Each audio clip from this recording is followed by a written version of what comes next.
two giants of the East and West, the Tsar of Russia, Nicholas II, and the Emperor of Japan, Meiji, locked in a deadly struggle for dominance over Asia.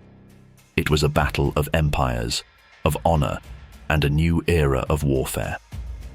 In the late 19th century, Russia was an expansive empire seeking warm water ports for year-round trade and military access. Japan, a newly modernized nation, sought to assert itself in Asia. Their interests clashed in Korea and Manchuria, a clash that would soon spill into a fierce war.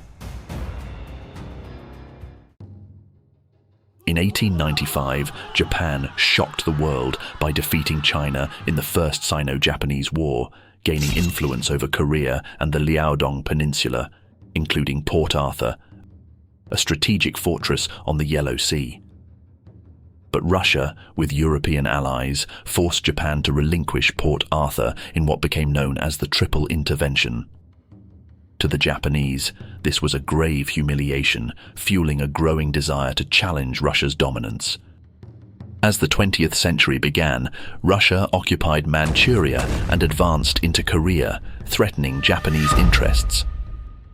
Japan negotiated with Russia, hoping to divide Korea and Manchuria into respective spheres of influence, but Russia stalled, underestimating Japan's determination and military might. Under Emperor Meiji's leadership, Japan prepared meticulously. Their forces had been modernized with Western technology and training. The Japanese Navy, in particular, had become a formidable force, while the army was honed into a well-organized, disciplined fighting force. Meanwhile, Tsar Nicholas II and his ministers viewed Japan as a minor threat. They believed that a swift conflict, if it occurred, would end in Russian victory. In February 1904, Russia's continued intransigence led Japan to a fateful decision. They would strike first. On February 8, 1904, the Japanese Navy launched a surprise nighttime attack on the Russian fleet anchored at Port Arthur. This preemptive strike severely damaged two Russian battleships, signaling the start of hostilities.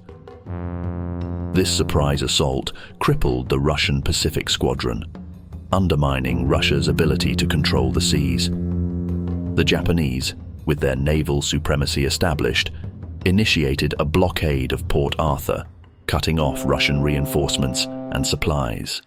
On land, Japanese forces moved rapidly.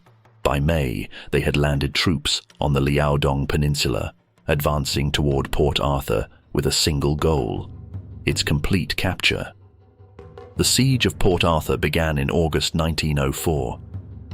It was a brutal, drawn-out confrontation, with Japanese troops launching repeated assaults on the well-defended Russian positions. Port Arthur's garrison, however, resisted fiercely under General Anatoly Stessel, turning the siege into a battle of attrition. Japanese forces endured heavy losses as they tried to overcome Russian defenses. They dug trenches, launched wave after wave of attacks, and employed extensive artillery bombardments. The cost in lives was staggering, with both sides suffering horrendous casualties, but the Japanese resolve remained unshaken. By December, Japanese forces broke through. After fierce fighting and substantial losses, Port Arthur fell in January 1905. This victory gave Japan control of a strategic stronghold and devastated Russian morale. Following Port Arthur's fall, Russia committed additional forces to Manchuria, transported by the recently completed Trans-Siberian Railway. But Japanese forces, now emboldened, prepared for a decisive confrontation on land. In February 1905, Japanese General Oyama Iwao and Russian General Alexei Kuropatkin clashed near Mukden in one of history's largest battles with over 600,000 men. Mukden was a test of will and endurance. The Japanese, outnumbered but better coordinated, executed a flanking maneuver, forcing the Russians into a costly retreat.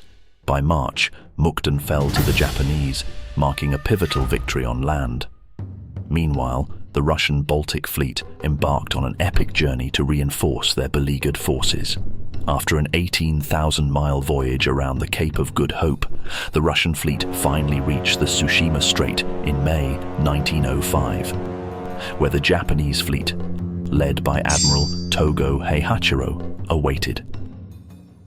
The Battle of Tsushima was a decisive moment.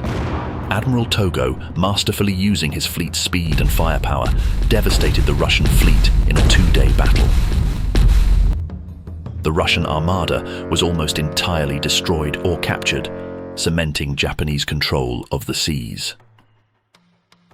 With both their land and naval forces devastated, Russia was left with little choice but to negotiate. President Theodore Roosevelt of the United States mediated the ensuing talks, which resulted in the Treaty of Portsmouth in September 1905. Under the treaty, Russia recognized Japan's dominance over Korea, ceded the southern half of Sakhalin Island, and relinquished its control over Port Arthur and the surrounding territories. Japan's victory established it as a formidable empire, setting the stage for its own expansionist ambitions. Meanwhile, Russia, scarred by defeat, was thrust onto a path of internal dissent and reform, which ultimately led to revolution. The war left tens of thousands dead and vast regions devastated. But the legacy of the Russo-Japanese War extended far beyond the battlefield. It was a conflict that signaled the dawn of a new era, a world where power could no longer be dictated by tradition alone, where rising nations could challenge even the mightiest empires. If you enjoyed this video, don't forget to like, subscribe, and stay tuned for the next episode. Thank you for watching.